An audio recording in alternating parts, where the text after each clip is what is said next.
But getting back to those feelings and allowing, I also started to ask, what are the feelings? So I got to loss, grief, etc.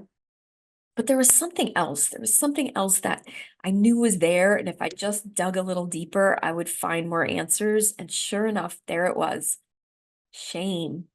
I really started to feel shame around this whole losing my house, losing my home. So I dug deeper, and it was like, oh, I'm embarrassed. I'm shameful that I don't own my own home at this age, at this stage in my career, et cetera, et cetera, et cetera.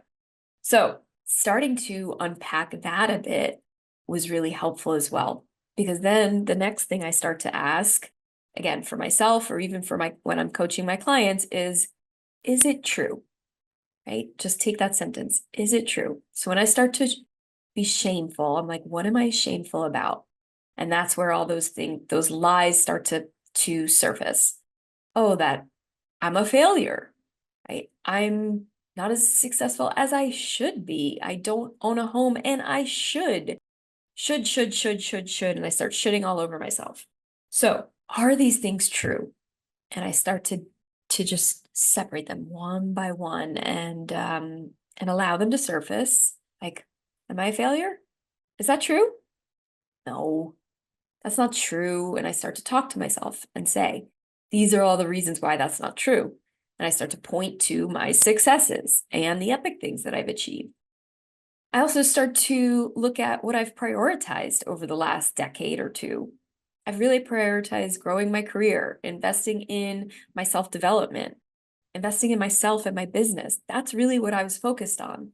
So part of that is debunking the failure part, but it's also one other step that I like to coach myself and other people through, which is there anything that I can just take responsibility for?